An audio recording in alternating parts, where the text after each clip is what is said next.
Kau regas segenap pucuk pengharapanku. Kau patahkan, kau minta maaf.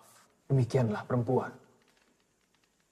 Dia hanya ingat kekejaman orang kepada dirinya walaupun kecil. Dan dia lupa kekejamannya sendiri pada orang lain padahal begitu besarnya. Lupakah kau siapakah di antara kita yang kejam? Bukankah kau yang telah berjanji ketika saya diusir oleh nini mamamu? Karena saya asalnya tidak tentu. Orang hina dina tidak tulen Minangkabau. Ketika itu kau antarkan saya ke simpang jalan. Kau berjanji akan menunggu kedatanganku berapapun lamanya.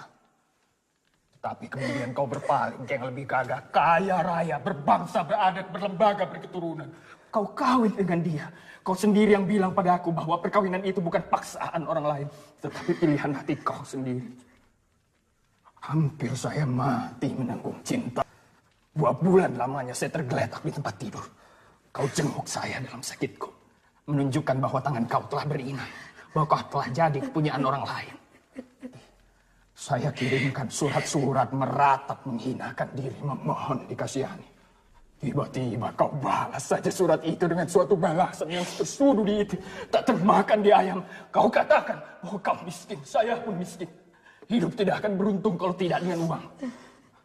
Karena itu kau pilih kehidupan yang lebih senang. Mentereng, cukup uang, berenang di dalam emas bersayap uang kertas. Siapakah yang telah menghalangi seorang anak muda yang bercita-cita tinggi menambah pengetahuan. Tetapi akhirnya terbuang jauh ke tanah Jawa ini. Hilang kampung dan halamannya. Sehingga dia menjadi seorang anak kumidi yang tertawa di muka umum. Tapi menangis di belakang layar. Saya tidak kejam. Saya hanya menuruti katamu. Bukankah kau yang meminta di dalam suratmu. Supaya cinta kita itu dihilangkan dan dilupakan saja. Diganti dengan persahabatan yang kekal. Permintaan itulah yang saya pegang teguh sekarang. Kau bukan kecintaanku. Bukan tunanganku. Bukan istriku. Tetapi janda dari orang lain.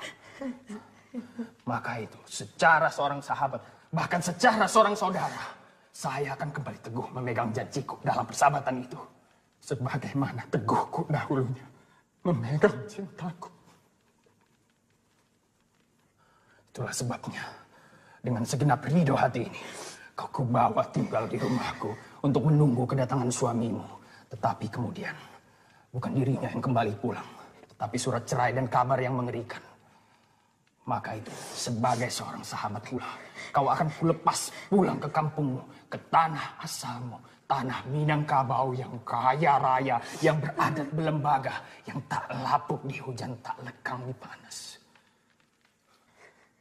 Dan kalau saya masih hidup, sebelum kau mendapat suami lagi, insya Allah, kehidupanmu selama di kampung akan saya bantu. Pantang pisang berbuah 2 kali. Pantang pemuda makan sisa. Jangan mau ditumpang hidup saya. Orang tidak tentu asal. Negeri Minangkabau beradat.